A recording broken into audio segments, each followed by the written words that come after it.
Hola, muy buenos días. Como siempre, es un gusto poder compartir con ustedes. Gracias por acompañarnos el día de hoy. Cuando empezó la pandemia, algunos pensamos que sería algo de corta duración, pero aquí estamos, 10 meses después, entrando a lo que muchos consideran su punto más crítico. Dentro de esto, la buena noticia es que se puede ver la luz al final del túnel a través de la llegada de las vacunas. Pero indudablemente hay una realidad y es que, ah, como dije, ¿verdad? Se podría estar entrando en su punto más crítico. Aquí en Estados Unidos los casos están aumentando cada día más. Los últimos días ha habido nuevos casos, alrededor de 200,000 cada día, y las muertes han superado las 1,500 muertes diariamente. Así que creo que ante esta situación surge la pregunta: ¿cómo debemos actuar los cristianos ante la pandemia? Y tal vez sea una pregunta que ya nos hemos hecho muchas veces en los últimos meses. Tal vez al inicio de la pandemia nos preguntamos cómo debemos de actuar. En momentos críticos nos hemos vuelto a hacer la pregunta y creo que otra vez necesitamos hacerla. Y trataré de responder a esta pregunta preguntando si la manera en que otros cristianos o nosotros mismos hemos actuado en los últimos meses es la manera correcta de actuar ante la pandemia. Por ejemplo, ¿será con indiferencia que debemos de responder ante esta pandemia? ¿Refleja la indiferencia el Espíritu de Cristo? Porque tal vez no te ha pasado a ti, porque tal vez no le ha pasado a alguien cercano a tu familia, el virus no ha llegado a tu círculo más cercano. ¿Es esa razón suficiente para ser indiferentes? ¿Refleja esa actitud el Espíritu de Cristo? ¿O debemos de hacerlo con ese tipo de fe que dice: a nosotros no nos va a pasar nada porque somos cristianos, así que no necesito poner atención a las recomendaciones que se nos hacen? ¿Por qué? Porque tengo esta fe que nada nos va a pasar. ¿Es esa la actitud correcta? ¿Honra ese tipo de fe el Espíritu de Cristo? ¿Honra ese tipo de fe la vida de otras personas? ¿O es dando lugar a teorías de conspiración y consumiendo nuestro tiempo discutiendo sobre ellas? ¿O podría ser el tomar la pandemia como la oportunidad para hablar de lo que algunos identifican como la ira de Dios, como el castigo de Dios? ¿Son estas respuestas lo que nuestra fe nos pide que hagamos en momentos de sufrimiento y de dolor? En momentos de sufrimiento y de dolor, en la magnitud que se está experimentando no solamente en nuestro país o en nuestros países, sino en el mundo entero. ¿Son esas actitudes las que tú y yo como cristianos debemos de tener? ¿O debemos de sufrir con los que sufren y llorar con los que lloran? ¿O debemos de buscar oportunidades para servir, para ayudar y para minimizar los efectos negativos de esta pandemia? Y creo que para entender, ¿verdad?, entre estas opciones que he dado, cuál es la respuesta correcta, cómo debemos de responder, cuál debe de ser nuestra actitud, me gustaría que consideráramos cómo los cristianos respondieron a las crisis y a las pandemias de su tiempo. Es conocido que ante las pandemias de los primeros siglos, los cristianos en gran número se dedicaban a cuidar a las personas afectadas, se dedicaban a cuidar a las personas enfermas. En muchos casos, ¿verdad?, cuando eran pandemias, virus contagiosos, en muchos casos muriendo ellos muchas veces. Esto me hizo pensar en el trabajo de todos los doctores, de todas las enfermeras, de todos los socorristas y empleados de hospitales que han muerto en el cumplimiento de su servicio. Cuando buscáramos entre las personas de la actualidad quienes están demostrando el espíritu de Cristo, pudiéramos decir, y el espíritu de los primeros cristianos, en lugar de encontrarlo tal vez entre nosotros, entre las iglesias, lo estamos encontrando entre los doctores, entre las enfermeras, entre los socorristas, que en el cumplimiento de su servicio ponen en riesgo sus vidas. A los primeros cristianos, su fe los impulsaba a cuidar de los enfermos que la sociedad abandonaba por temor a la enfermedad. Los primeros cristianos eran capaces de arriesgar sus vidas por servir a los demás, pero lo hacían porque recordaban cómo Jesús había dado su vida por ellos. Se dice que la manera en que los cristianos cuidaban de los enfermos y de los pobres fue un factor importante en la difusión de la fe. Los cristianos eran famosos no solamente por cómo se trataban entre ellos, cómo trataba un cristiano a otro cristiano. Los cristianos eran famosos por cómo trataban a los demás, cómo trataban a los que en muchos casos no eran cristianos, y cómo trataban a los enfermos, cómo trataban a los pobres. Es históricamente también reconocido que fueron los cristianos quienes construyeron los primeros hospitales, hospicios y orfanatorios. Todos estos son respuestas a la crisis, son respuestas a la enfermedad, son respuestas a los sufrimientos. Y podemos decir entonces que los cristianos históricamente siempre hemos estado involucrados, siempre han estado involucrados en el ayudar, en el servir, en el cuidar de los demás. El teólogo N.T. Wright dice que ante la crisis los primeros cristianos hacían 3 preguntas. Número 1, ¿quién corre mayor riesgo? Número 2, ¿qué podemos hacer para ayudar? Y número 3, ¿a quién enviaremos? Y pareciera, ¿verdad?, que esas 3 preguntas suenan muy de acuerdo al momento en el que estamos viviendo. Pareciera que este teólogo las inventó, ¿verdad?, y las acomodó de esa manera para justificar algo, pero él está basado en la historia que encontramos en la Biblia de ese tiempo de hambre que había llegado a la región y cómo la iglesia en Jerusalén estaba enfrentando dificultades. Y la iglesia de Antioquía, que estaba en una mejor posición económica, a ellos no les estaba afectando tanto el hambre, o no había llegado hacia donde ellos estaban, se dieron cuenta del hambre que estaban enfrentando en Jerusalén. Y aunque estaban a cientos de millas de distancia, lejos de ellos, no fueron indiferentes. Y de hecho estas fueron las 3 preguntas que hicieron. En esta hambre que está por llegar o que está empezando, ¿quiénes corren mayor riesgo? ¿Qué podemos hacer para ayudar y a quiénes enviaremos? Y todos conocemos, ¿verdad? O muchos conocemos la historia, ¿verdad? Cómo la iglesia en Antioquía manda una ayuda a la iglesia en Jerusalén. Pero, ¿por qué? ¿Por qué los primeros cristianos actuaban de esta manera? ¿Qué sabían que nosotros no sabemos?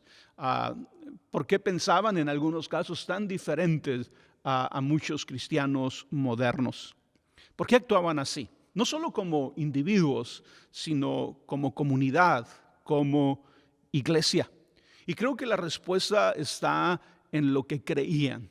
La respuesta está en lo que creemos. Lo que creemos impacta nuestra manera de vivir. Y aquí me refiero a lo que creemos acerca de la vida, del propósito de la creación y del futuro que nos espera.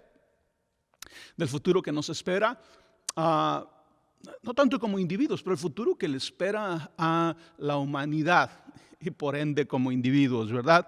Hace un par de semanas compartí una plática basándome en Romanos 8, 19 al 21, que dice: porque el anhelo ardiente de la creación es el aguardar la manifestación de los hijos de Dios. Queda la firme esperanza de que la creación misma ha de ser liberada de la corrupción que la esclaviza, para así alcanzar la gloriosa libertad de los hijos de Dios. Y entiendo, ¿verdad?, que este pasaje podrá tener diferentes interpretaciones para algunos, pero creo que no estamos equivocados cuando leemos en este pasaje, cuando entendemos que este pasaje nos habla de la unidad que hay, de la unidad que existe entre la humanidad y todo lo creado, entre los hijos de Dios o la manifestación de los hijos de Dios y todo lo creado. Una unidad que existe no solo en el tiempo presente, sino también en el futuro de Dios. Una unidad entre los hombres y la tierra. Y parte de la manera de pensar y de creer de los primeros cristianos era el entender que tanto el presente como el futuro de los hombres y de la creación era un mismo futuro. Había unidad en ese futuro. Por eso los primeros cristianos trabajaban para mejorar las cosas, trabajaban para ayudar, para servir, siguiendo el ejemplo de Cristo. A veces imaginamos que los primeros cristianos estaban obsesionados con irse de la tierra, con irse al cielo, pero eso no es lo que vemos en sus vidas. Lo que vemos en sus vidas, sí, es entender que hay un futuro con Dios, pero al mismo tiempo entender que hay una unidad entre el ser humano y la creación.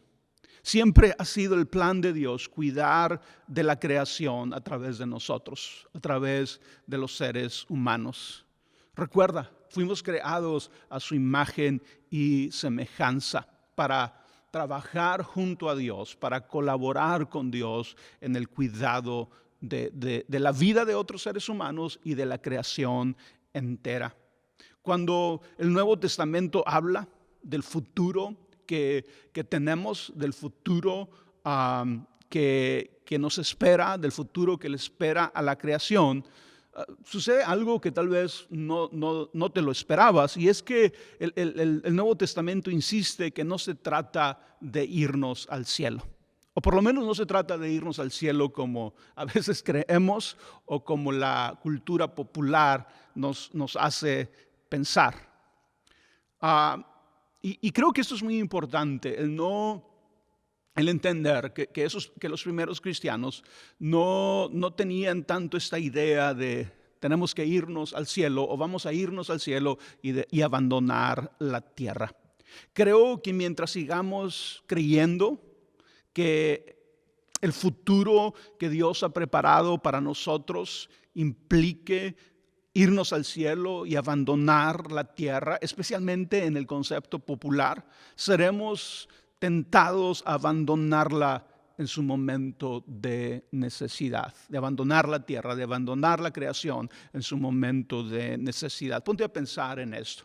Si tu creencia fundamental es que el plan de Dios es sacarte de la tierra y llevarte al cielo y abandonar la tierra porque la tierra es mala, porque la tierra es desechable, cualquier forma que lo quieras describir.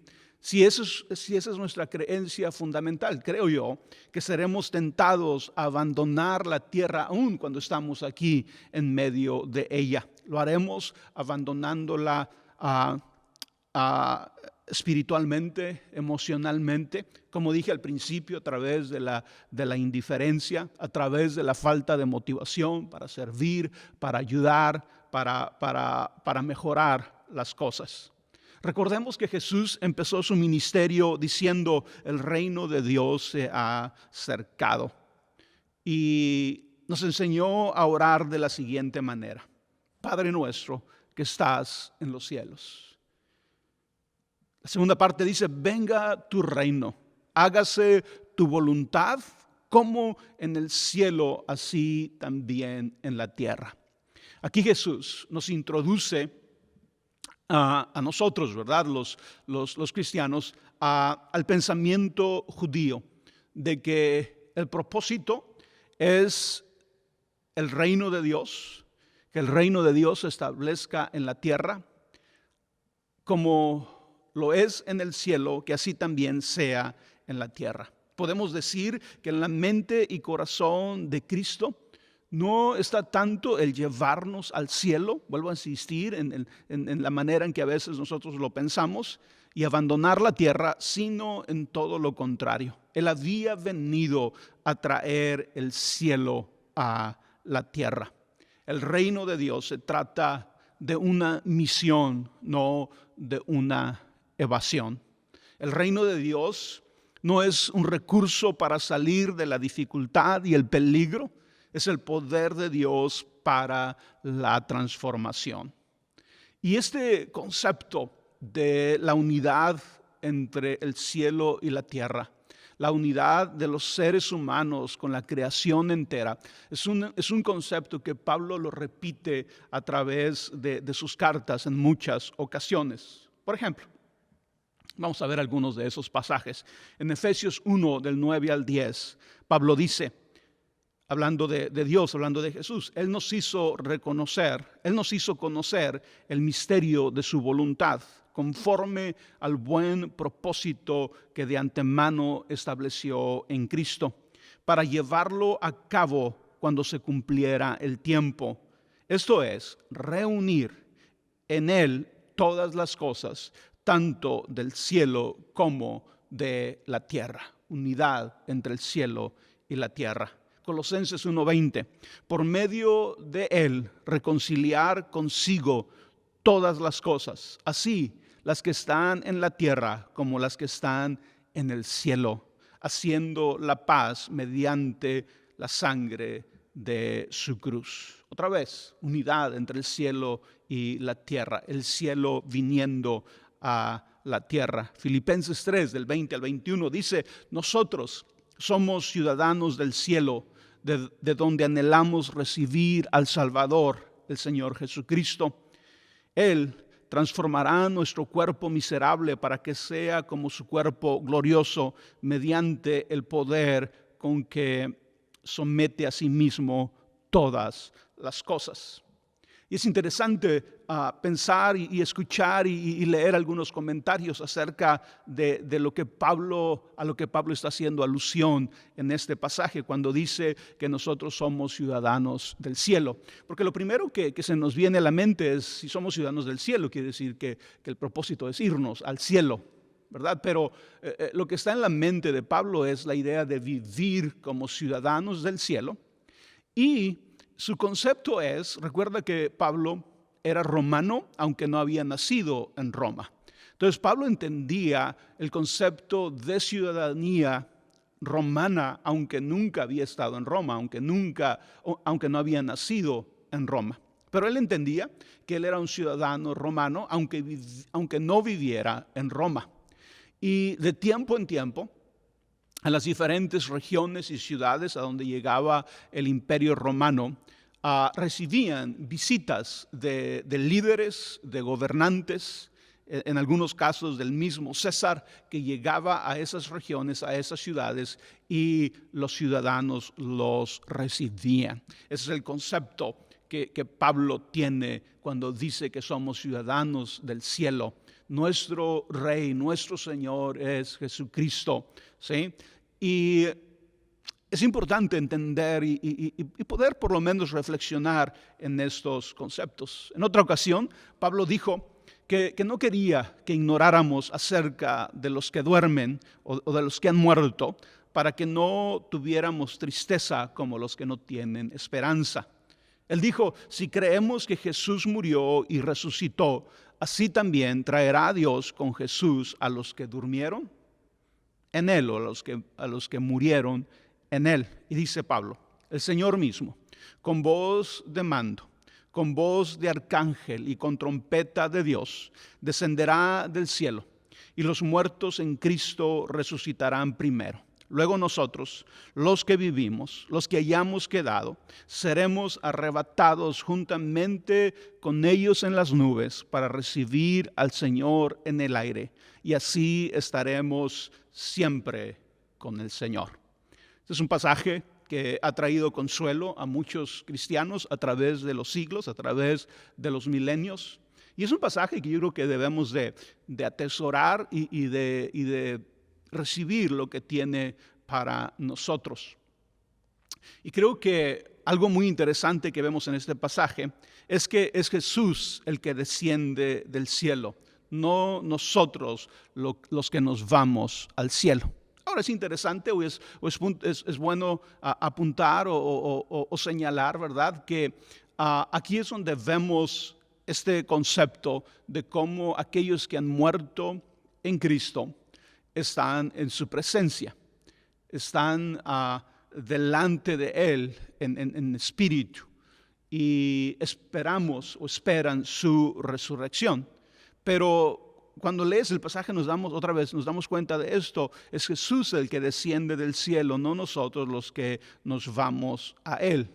Y aunque sí presenta Pablo, ¿verdad?, esta figura de que seremos arrebatados y encontrar a Jesús en el cielo, pero si lees todo el pasaje, no es para irnos al cielo, es para recibir a Jesús, es para darle la bienvenida a Jesús a la tierra. Y otra vez, Pablo está haciendo alusión a lo que sucedía en el Imperio Romano. Si tú eras ciudadano del Imperio Romano y estabas en una región, en una ciudad, y sabías y era conocido de que iba a llegar un gobernante, iba a llegar el César, lo que hacían las personas es que salían de la ciudad a esperar y recibir a ese gobernante, y cuando lo recibían afuera de la ciudad, regresaban junto con él a la ciudad. Esto es muy interesante cuando lees los comentarios de esta tradición y cómo Pablo hace alusión en ella en este pasaje. La Biblia termina diciendo lo siguiente: oí una potente voz que provenía del trono y decía: aquí, entre los seres humanos, está la morada de Dios. Él acampará en medio de ellos y ellos serán su pueblo. Dios mismo estará con ellos y será su Dios. Él les enjugará toda lágrima de los ojos. Ya no habrá muerte, ni llanto, ni lamento, ni dolor, porque las primeras cosas han dejado de existir. El escritor de Apocalipsis habla de este futuro en el que Dios vive entre nosotros, vive con nosotros en la nueva tierra, en los nuevos cielos. Está entre nosotros, que nos habla, ¿verdad?, de la renovación de todas las cosas. Y luego también es interesante que el penúltimo versículo de la Biblia dice: ven, Señor Jesús. No dice vámonos, dice ven, Señor Jesús, ven a vivir entre nosotros, que tu reino venga a la tierra, que se haga tu voluntad como en el cielo, así también en la tierra. Ahora, es bueno reconocer que cuando hablamos del futuro, de cuando hablamos de todas estas cosas a las cuales Pablo señala, es importante reconocer que no sabemos exactamente cómo sucederá todo. Pablo mismo dijo: ahora vemos de manera indirecta y velada, como un espejo, pero entonces veremos cara a cara. Ahora conozco de manera imperfecta, pero entonces conoceré tal y como soy conocido. Podemos decir que no podemos ver claramente todavía, por lo tanto no podemos saber exactamente, pero tenemos señalizaciones en el camino que nos indican hacia dónde vamos. No tenemos una película, ¿verdad?, exactamente de lo que va a suceder, aunque muchos lo han intentado hacerlo, pero sí hay señales en el camino que nos indican cuál es el propósito y el plan de Dios. Y el propósito y el plan de Dios es que tú y yo vivamos con Él por la eternidad. Pero también en todos estos pasajes que vimos el día de hoy, vemos que en el plan y propósito de Dios hay esta unidad entre lo creado y los seres humanos, entre la humanidad y la tierra. La tierra es nuestro hogar y será nuestro hogar por la eternidad. Sí, será una tierra nueva. Tú y yo seremos resucitados, recibiremos un cuerpo glorificado como el de Cristo, pero todo apunta a que es en la tierra donde está nuestro futuro. ¿Qué implicaciones tiene esto para nosotros? ¿Qué debe de dictar esto en nuestra manera de vivir en este mundo, de amar este mundo, de amar a los demás?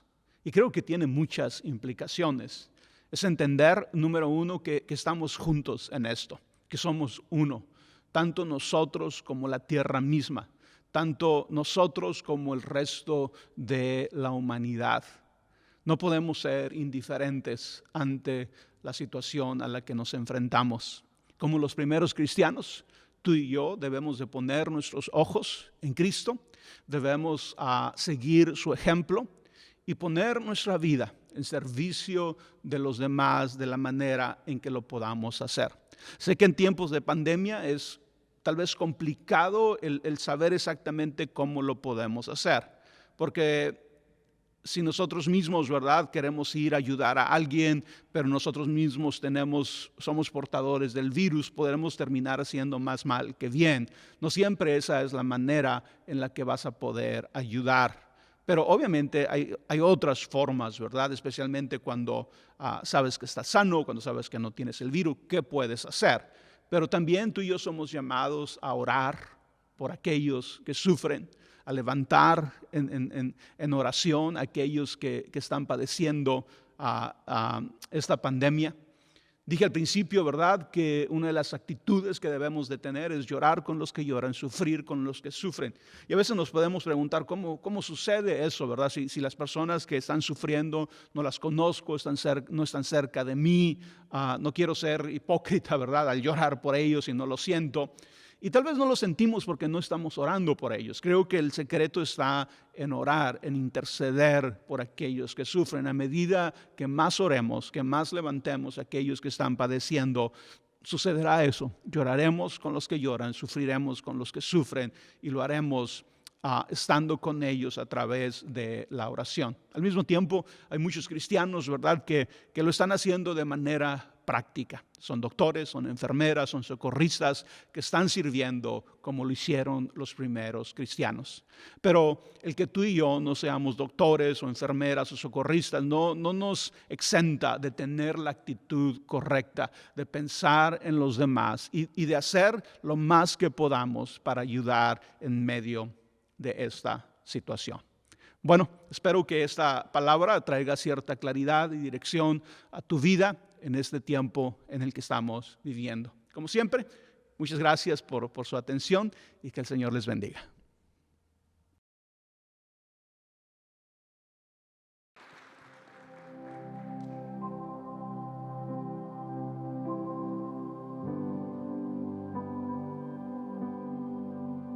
Qué bueno es nuestro Señor, ¿no?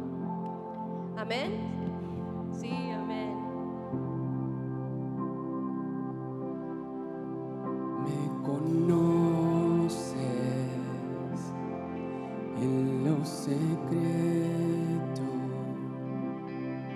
me viste antes de nacer, me acompañas,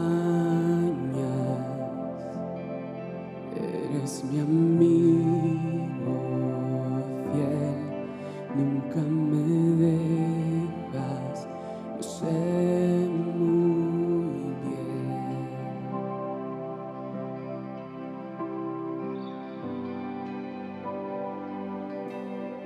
Oh Jesús,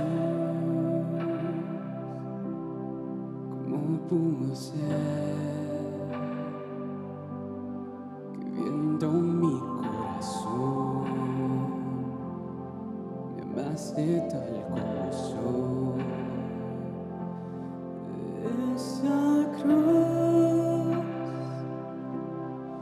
carta de amor para este pecador. Eres tan bueno, Dios.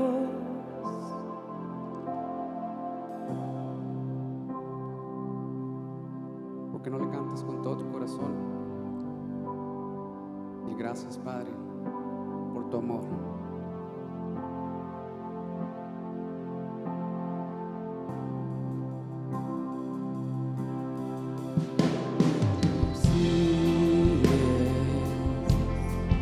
Cuando me alejo, me traes a casa una y otra vez. Me restauras, estoy completo en ti. Nunca me dejas, sé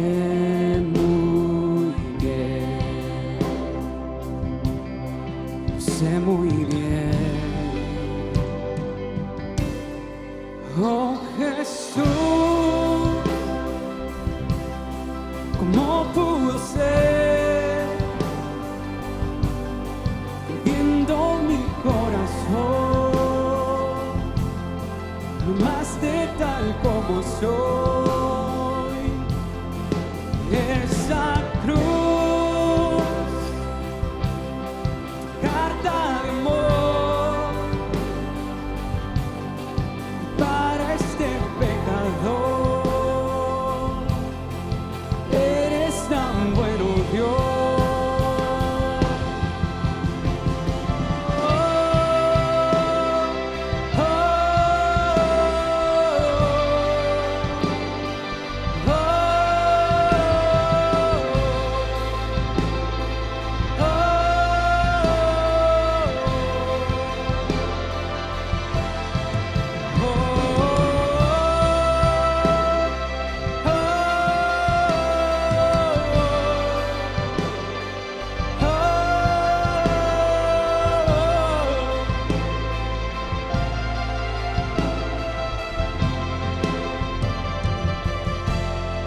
Oh Jesús,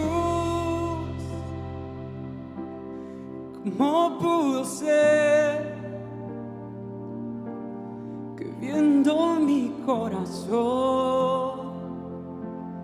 me amaste tal como soy?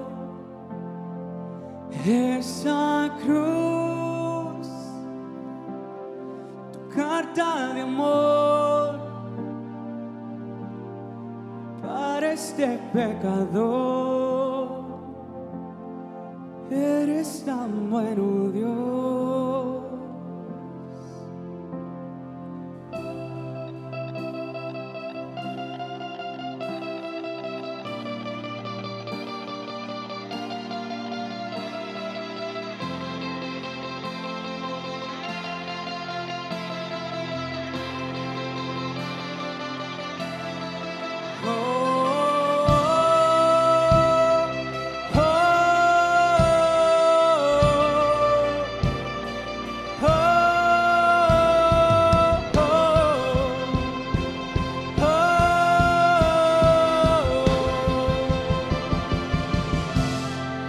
Oh Jesús,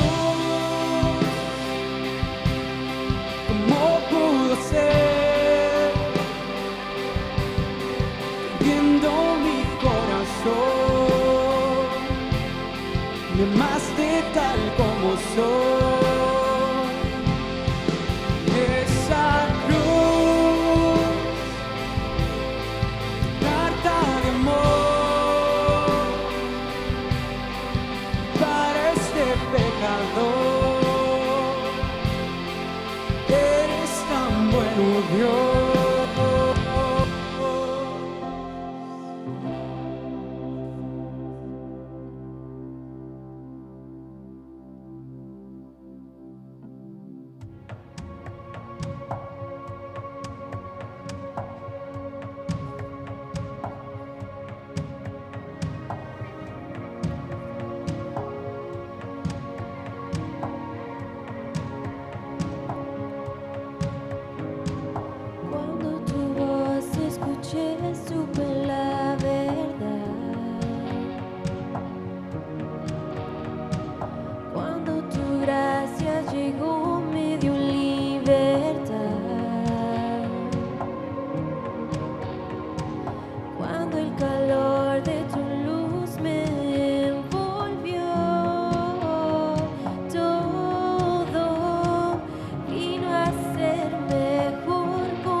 cantamos aleluya, cantamos aleluya. Juntos cantamos aleluya.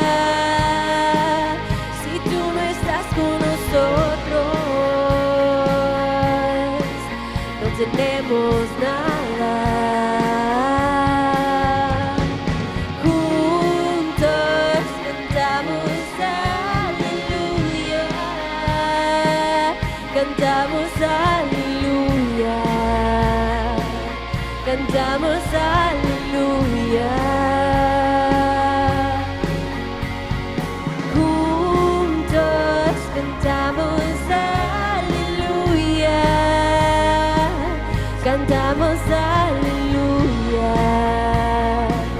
cantamos aleluya. Juntos cantamos aleluya. Que se escuchen sus voces. Cantamos aleluya, cantamos aleluya, Señor.